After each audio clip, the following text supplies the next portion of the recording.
Halo semua, selamat berjumpa lagi di sini. Pada kesempatan ini saya akan membahas tentang suatu teknologi yang ditemukan selama Perang Dunia Kedua yang memiliki peran yang sangat penting ya dalam menentukan siapa yang menjadi pemenang pada saat itu. Nah, selama Perang Dunia Kedua yang berlangsung sekitar 5 tahun lah ya, banyak sekali penemuan teknologi itu yang dipakai dalam peperangan. Dan salah satunya yang kita kenal, paling terkenal adalah tentunya bom atom. Ya, jadi bom atom itu dipakai di akhir pada Perang Dunia Kedua, dan itu menjadi salah satu faktor yang memaksa Jepang untuk menyerah kepada sekutu pada saat itu. Tapi sebelum itu, banyak lagi teknologi lain yang sudah diterapkan, yang memainkan peran yang mungkin tidak sebombastis bom atom, tapi memiliki peran yang penting sekali. Bahkan ada satu teknologi yang akan kita bahas hari ini yang menurut para atau sebagian dari para ahli sejarah memainkan peran yang sebetulnya lebih penting dari bom atom. Nah, teknologi itu berkaitan dengan strategi untuk mengatasi serangan udara dari musuh ya. Nah, kita tahu bahwa selama Perang Dunia Kedua itu salah satu alat perang yang paling ampuh dipakai itu adalah pesawat terbang. Nah, selain itu ada juga di Eropa, Jerman ya memakai roket pada saat itu. Jadi serangan udara itu menjadi sesuatu yang amat mengerikan pada saat itu. Nah, kenapa demikian? Karena untuk menjatuhkan sebuah pesawat terbang itu susah. Susah sekali ya, karena pesawat terbang kalau sudah di angkasa itu kan kecil ya. Jadi dengan teknologi pada saat itu yang masih di mana tidak ada radar yang akurat, tentunya susah untuk menembak sebuah pesawat terbang. Nah, teknologi yang pada saat itu dipakai adalah meriam artileri seperti yang ada di gambar ini, di mana para prajurit itu, para tentara itu akan menembakkan peluru, ya, kemudian mencoba menjatuhkan pesawat terbang. Tapi karena akurasinya yang tidak baik pada saat itu ya, jadi untuk menjatuhkan satu pesawat terbang itu dibutuhkan sampai ratusan bahkan ribuan peluru harus ditembakkan, baru ada kemungkinan mengenai salah satu dari pesawat terbang itu. Jadi hit rate-nya atau tingkat suksesnya itu tidak tinggi.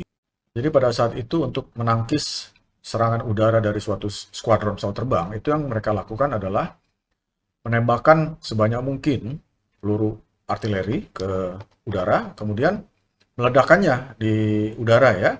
Nah, dengan harapan salah satunya mengenai pesawat terbang yang lewat. Jadi kita bisa lihat di sini ya, lebih banyak peluru yang tidak kena sebetulnya ya. Jadi ini menjadi semacam apa ya, adu probabilitas ya antara pesawat terbangnya dengan eh, pasukan artilerinya. Nah, pilot-pilot pesawat terbang ini tentu saja juga dilatih untuk menghindari peluru-peluru seperti ini. Jadi mereka bisa terbang naik turun atau belok kiri, belok kanan. Pokoknya mereka tidak terbang dalam suatu lintasan yang lurus untuk menghindari peluru-peluru ini. Nah, ini bagaimana ditentukan kapan peluru itu meledak? Jadi teknologi yang dipakai pada saat itu adalah para tentara yang bertugas menembak, jadi pasukan artileri itu, dia akan mengamati pesawat yang datang, kemudian dia akan memperkirakan kecepatannya berapa. Nah, dari kecepatannya itu kemudian dia memperkirakan lintasan pesawat itu dalam beberapa saat ke depan itu akan berada di mana. Nah, disitulah dia akan tembakan peluru itu. Nah, peluru itu pada saat itu dilengkapi dengan timer. Nah, timer ini timer yang mekanik ya. Jadi timer mekanik itu seperti timer kalau kita masak telur, yaitu ada timer yang bisa kita putar. Kemudian setelah 3 menit timernya itu kan berbunyi. Kita tahu bahwa kita harus mematikan kompor gitu ya. Nah, kira-kira mirip dengan itu. Jadi di ujung peluru-peluru artileri ini ada semacam timer mekanik yang akan di-set pada berapa menit atau berapa detik ya, sesuai dengan perhitungan dari lintasan pesawat yang akan lewat itu. Kemudian barulah ditembakkan ya ke lokasi yang diperkirakan akan dilewati pesawat terbang itu. Dia akan meledak sesuai dengan timer itu dan diharapkan pada saat meledak itu pesawatnya itu berada dekat dengan peluru tersebut sehingga pesawatnya itu bisa terkena serpihan dari bom itu. Dan itulah yang diharapkan bisa menjatuhkan pesawat tersebut. Nah, tapi kita bisa bayangkan bagaimana sulitnya ya untuk pertama kali harus menentukan dulu kecepatan pesawatnya berapa, kemudian memprediksi di mana dia akan berada, kemudian ngeset timernya, kemudian menembakkannya. Dan kita lihat, jadi kita bisa bayangkan kemungkinan kenanya itu kan kecil sekali. Oleh karena itulah, untuk menjatuhkan satu pesawat itu dibutuhkan banyak sekali peluru. Sehingga itu merupakan tentu saja pemborosan sumber daya ya. Oleh karena itu, kemudian para peneliti, para saintis, para engineer di pihak sekutu itu mencari jalan ya bagaimana kita bisa meningkatkan probabilitas menembak jatuh sebuah pesawat terbang. Jadi mereka mengembangkan apa yang disebut VT fuse, ya VT fuse, ya atau proximity fuse. Ya, saya akan jelaskan nanti arti namanya ya. Tapi bentuknya seperti ini. Ya ini dipasang di ujung peluru yang akan ditembakkan. Ya, ini merupakan suatu sensor, ya, di mana di dalamnya itu ada transmitter. Dia akan mengirimkan sinyal radio, kemudian akan menerima pantulannya, kemudian akan menentukan apakah ada pesawat yang berada di dekatnya. Kalau ada yang berada di dekatnya, dia akan memicu terjadinya ledakan. Nah, saya akan jelaskan dari namanya dulu ya, VT fuse. Nah, fuse itu artinya apa? Nah, kalau kita ingat di zaman dulu itu orang memakai dinamit, wah zaman sekarang juga masih ada yang pakai dinamit ya. Untuk meledakkan dinamit itu kan kita memakai sumbu ya, dinamit atau bom seperti ini. Ada suatu sumbu yang dinyalakan dulu. Nah, sumbu ini pelan-pelan akan terbakar, kemudian kalau udah sampai di sini, dia akan meledakkan bom tersebut. Nah, fungsi dari sumbu ini apa? Fungsinya adalah untuk memberikan waktu bagi orang yang menyalakannya untuk menjauh. Itu ya, jadi dia punya waktu untuk menjauh dari bom ini, sehingga kalau bom ini meledak, dia sendiri tidak terkena. Jadi fungsinya sumbu itu. Nah, sumbu ini dalam bahasa Inggrisnya disebut fuse. Ya, jadi fuse itu bisa kita bayangkan seperti ini, suatu alat yang dipakai untuk memberikan waktu kepada bom itu untuk meledak. Kemudian VT itu singkatan ya dari huruf V dan huruf T, itu variable time. Variable time, jadi bukan fixed time. Jadi waktunya itu tidak fix. Kalau sebelum ada VT fuse, mereka memakai timer mekanik. Yaitu kalau sudah di set waktunya itu sudah fix, dia akan meledak sesuai dengan waktu yang ditentukan oleh orang yang ngeset timer itu. Jadi tidak bisa diubah ketika pelurunya itu sudah ditembakkan. Nah, tapi VT fuse, dia menentukan sendiri kapan dia meledak. Nah, nanti saya akan jelaskan bagaimana dia tahu kapan dia akan meledak. Nah, karena waktunya tidak di-fix, ya jadi disebut variable time. Jadi waktunya itu bisa berubah. Nah, sedangkan istilah proximity fuse, nama proximity itu artinya dekat ya, dekat. Jadi fuse ini dirancang untuk memicu ledakan ketika dia berada dekat dengan sasarannya. Dan saya akan jelaskan juga bagaimana itu dilakukan. Nah, ini kita lihat peluru artileri ya yang cukup besar ya sebetulnya. Ini kita lihat VT fuse itu dipasang di ujung ini ya.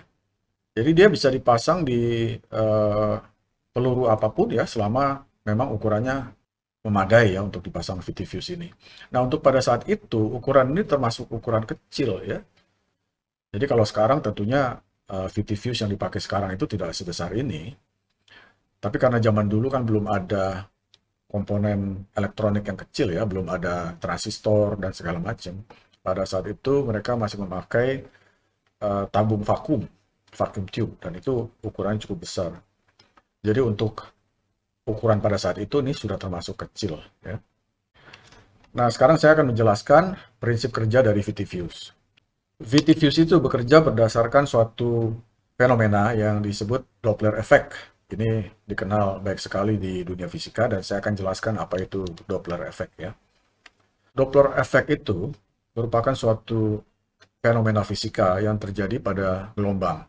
Nah, saya akan memberikan satu penjelasan yang mudah-mudahan tidak terlalu rumit untuk dipahami ya. Misalnya kita memiliki satu sumber yang mengeluarkan gelombang. sebutkanlah gelombang suara. Ya, ini adalah sumbernya source. Kemudian ada pengamat ya yang berada pada suatu jarak tertentu. Nah, untuk mempermudah kita sebutkan saja bahwa dia mengeluarkan satu gelombang saja atau biasa disebut ping ya, satu ping. Jadi dia mengeluarkan ping berwarna biru ini, dan ping ini atau gelombang ini tentunya akan merambat ya, dia akan merambat ke semua arah secara radial.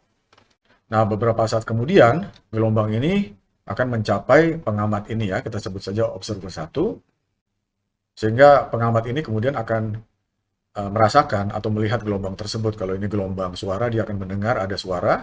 Kalau ini gelombang cahaya, dia akan melihat ada cahaya. Nah, seandainya ada pengamat nomor 2 yang berdiri di sebelah kiri ini, dia juga akan melihat gelombang yang sama pada waktu yang bersamaan tentunya ya, karena gelombang ini kan dia merambat ke semua arah dengan kecepatan yang sama. Nah, kemudian seandainya pada saat gelombang biru ini sudah mencapai pengamat ini, source-nya ini mengeluarkan gelombang berikutnya atau ping berikutnya yang berwarna merah ini ya. Jadi kita lihat pengamat 1 ini akan melihat ada jarak tertentu antara gelombang pertama dengan gelombang kedua. Ini disebut jarak gelombang. Kita lihat bahwa pengamat 2 juga akan melihat panjang gelombang yang sama. Nah, ini seandainya source-nya itu atau sumbernya ini tidak bergerak. Tapi bagaimana seandainya sumber dari gelombang ini sendiri bergerak? Ya, mari kita lihat apa yang terjadi. Nah, seandainya ketika gelombang biru itu sedang merambat, kemudian source-nya ini bergerak juga ke arah kanan. Ya, kita lihat sekarang dia berada di sini. Nah, ketika yang biru, gelombang biru ini mencapai pengamat 1, source-nya ini sudah berada di sini, sudah berada pada jarak lebih dekat dengan pengamat ini. Nah, pada saat itu dia mengeluarkan gelombang berikutnya yang berwarna merah ini, yakni ping berikutnya warna merah. Ya. Nah, kita lihat bahwa jaraknya dengan pengamat 1 ini sudah lebih dekat. Jadi, pengamat 1 itu akan melihat bahwa jarak antara gelombang pertama dengan gelombang kedua itu pendek. Ya. Tidak sepanjang dari sebelumnya ketika sumbernya ini tidak bergerak ya. Jadi dia melihat bahwa inilah panjang gelombangnya. Nah, sedangkan di sisi sebelah lain, pengamat nomor 2 ini akan melihat hal yang kebalikan. Ya, karena pengamatnya ini sekarang berada posisi yang lebih jauh dari sebelumnya. Pengamat 2 ini akan melihat bahwa gelombang, atau jarak antara gelombang 1 dengan gelombang 2 itu jauh lebih panjang.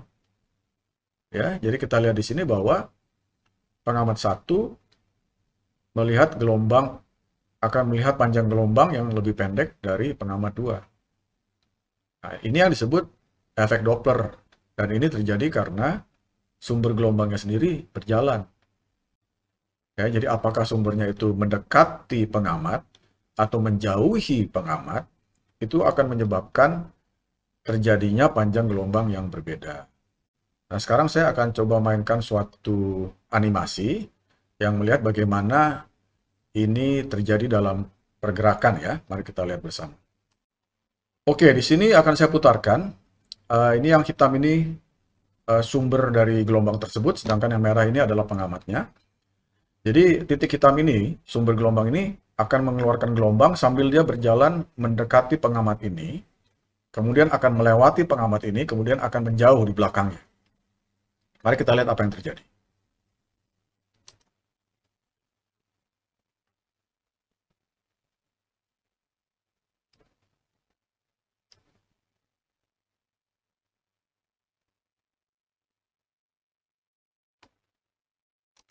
Oke, sekarang saya putar sekali lagi sambil saya berikan penjelasannya. Oke, ini sekarang sumbernya itu mendekati pengamat. Saya akan stop di sini. Nah, kita lihat ya. Ini yang titik hitam ini mendekati yang titik merah. Kita lihat bahwa pengamat ini yang titik merah melihat ada panjang gelombang yang rapat ya. Ini gelombangnya rapat, panjang gelombangnya pendek. Oke. Nah, sekarang kita lihat apa yang terjadi ketika titik hitam itu melewati titik merah. Nah, sekarang kita lihat titik hitamnya ini sudah melewati titik merah. Dan kita lihat bahwa sekarang titik merah itu melihat panjang gelombang yang panjang. Jadi terjadi perubahan yang mendadak ya, dari panjang gelombang yang pendek, jadi panjang gelombang yang panjang. Ya. Nah, ini adalah kunci dari cara bekerja dari VT-Fuse itu. Oke, jadi seperti yang kita lihat dalam animasi yang barusan itu, ya, ketika suatu sumber gelombang itu melewati pengamat atau kita bisa disebut target ya, akan terlihat ada perubahan panjang gelombang yang mendadak. Ya. Nah, di grafik ini yang kita lihat ini bukan panjang gelombang tapi frekuensi. Panjang gelombang itu berkaitan dengan frekuensi, di mana frekuensi itu adalah satu per panjang gelombang. Jadi untuk satu gelombang yang pendek, frekuensinya itu tinggi. Sedangkan untuk gelombang yang panjang, frekuensinya itu rendah. Dan ini yang terjadi ya. Jadi ketika dia mendekati target, frekuensinya tinggi, kemudian ketika dia melewati target, terjadi perubahan frekuensi yang mendadak. Nah, disinilah kita tahu, ketika kita melihat ada perubahan yang seperti ini, kita tahu bahwa sumber gelombang itu berada dekat dengan target. Ya, ini kita lihat di bawah ini adalah ini rate of change of Doppler shift. Jadi ini adalah rate atau laju perubahan dari frekuensi tersebut. Nah, ini dalam matematika ini disebut adalah gradien dari grafik yang atas ini ya. Jadi kalau kita hitung gradiennya, kita akan melihat kurva seperti ini, di mana kita lihat ya, ada perubahan yang tajam di sini, ada spike di sini, ini menandakan bahwa terjadi pergeseran gelombang. Nah, ini yang disebut sebagai Doppler shift atau pergeseran Doppler ya. Dan inilah yang menjadi pemicu dari VT-Fuse. Jadi VT-Fuse itu dia akan mengeluarkan suatu gelombang elektromagnetik, gelombang radio. Kemudian ketika dia merasakan ada terjadi perubahan frekuensi seperti ini, disitulah dia tahu bahwa saya berada di dekat target. Nah, disitulah dia akan mengaktifkan detonasi dan akan meledakkan peluru itu pada saat itu. Nah, VT-Fuse ini ya dipakai secara masif ya di menjelang akhir Perang Dunia Kedua di tahun 1943 sampai 1944. Itu VT-Fuse itu langsung di-deploy atau dipakai di dalam peperangan dan terbukti efektif dalam menjatuhkan serangan pesawat terbang. Ya, ini demikian efektif ya sampai membuat Jerman dan Jepang itu frustrasi ya. Jadi mereka juga heran kok hit rate-nya kok bisa melonjak tinggi. Kok lebih banyak pesawat saya yang kena tembak dibandingkan sebelumnya gitu ya. Nah, kalau di kancah peperangan Eropa, VT-Fuse ini amat sangat menolong Inggris ya dalam menjatuhkan roket V1 Jerman ya. Jerman pada saat itu kan dia mengembangkan teknologi roket, dan teknologi roket itu dipakai untuk menyerang Inggris ya. Nah, sebelum ada VT-Fuse, banyak sekali roketnya Jerman itu yang jatuh di London dan sekitarnya. Tapi setelah diterapkan VT-Fuse ini, banyak dari roket V1 itu bisa ditembak jatuh. Jadi membuat Jerman itu frustrasi ya. Kemudian di kancah Lautan Pasifik, di mana terjadi pertempuran dengan Jepang, VT-Fuse ini juga dipakai untuk menjatuhkan pesawat-pesawat Jepang pada saat itu. Nah, itu sebegitu efektifnya VT-Fuse itu, sehingga Jepang itu akhirnya menjadi desperate, dia frustrasi. Nah, disitulah kemudian dia menerapkan apa yang disebut kamikaze itu. Jadi pesawat bunuh diri. Seandainya pun pesawat saya ketembak oleh artileri sekutu, pesawatnya itu saya akan arahkan ke kapal. Nah, ini yang disebut serangan bunuh diri ya. Jadi banyak pilot-pilot yang berusia muda itu direkrut oleh Jepang hanya untuk menjadi pilot kamikaze pada saat itu ya. Nah, VT-Fuse itu memainkan peran yang penting dalam menentukan arah peperangan. Jadi dengan adanya VT-Fuse ini, kemudian pihak sekutu itu mendapatkan angin segar ya, angin segar sehingga mereka memiliki keunggulan dibandingkan Jerman dan Jepang. Nah, karena terbukti sangat efektif, akhirnya VT-Fuse ini dipakai tidak hanya untuk menjatuhkan pesawat terbang, tapi dipakai juga untuk sasaran-sasaran yang berada di darat, yaitu dengan dipakai di bom, ya bom yang dijatuhkan itu juga dipasangi VT-Fuse. Nah, bagaimana itu bekerja untuk bom yang dijatuhkan dari udara? Nah, saya akan coba jelaskan sedikit ya. Jadi pada saat itu, sebelum ada VT-Fuse, banyak bom itu dijatuhkan dari udara, kemudian meledak setelah dia mengenai tanah. Jadi ledakannya itu dipicu oleh benturan ya. Dia harus membentur sesuatu, baru bom itu meledak. Nah, yang dilakukan oleh para lawan pada saat itu ya mereka bisa bersembunyi di dalam parit atau bersembunyi di balik tanggul. Jadi kalau dia meledak, bom itu meledak di tanah, kita lihat bahwa parit ini akan melindungi eh, prajurit ini dari ledakan bom karena ledakannya kan ke atas ya, dia tidak bisa masuk ke dalam parit ini atau dia tidak bisa mengenai sasaran di belakang tanggul ini. Tapi jika dilengkapi dengan VT Fuse, bom itu bisa diledakkan sebelum dia mengenai tanah. Jadi kalau VT Fuse-nya itu bisa merasakan bahwa tanah itu daratan itu sudah dekat, dia langsung akan meledakkan bom itu sebelum mengenai tanah, jadi meledak di atas. Dan kita lihat bahwa hasil ledakannya itu bisa menyerang orang yang ada di dalam parit ini atau orang yang berada di belakang tanggul ini ya. Jadi lebih efektif untuk menghancurkan musuh. Nah ini juga dipakai juga oleh sekutu untuk menjatuhkan bom. Jadi dengan menggunakan VT Fuse di bom, pihak sekutu bisa memenangkan lebih banyak pertempuran darat pada saat itu. Nah sekarang mungkin kita bisa mengerti ya mengapa banyak ahli sejarah itu mengatakan bahwa teknologi VT Fuse ini sebetulnya lebih memerankan peran yang lebih besar dibandingkan bom atom. Dan memang demikian pada kenyataannya. Oke, bagaimana dengan sekarang? Apakah masih dipakai? Masih. Jadi tentu saja VT Fuse atau proximity fuse itu masih dipakai dalam persenjataan sekarang, tapi tentunya teknologinya sudah lebih modern dan ukurannya sudah lebih kecil ya. Salah satunya adalah di ini ya, ini missile ya, peluru kendali yang ditembakkan dari bahu ini bisa dibawa-bawa ya. Ini adalah Stinger. Stinger itu salah satu senjata yang paling efektif dari sekutu, Amerika dan sekutunya. Dan ini adalah rilis dari US Army ya bahwa Angkatan Darat Amerika memakai proximity fuse ya di Stinger di ujung sini ya. Dan ini meningkatkan daya serang mereka. Jadi dengan memakai VT Fuse itu lebih akurat ya misal ini. Nah sekarang saya akan putarkan video. Ini video dari satu latihan militer di mana Stinger itu akan menembak sebuah drone. Dan peluru Stingernya itu dilengkapi dengan VT Fuse. Mari kita lihat sama-sama. Nah ini kita akan lihat, nah ini Stinger ditembakkan. Ya.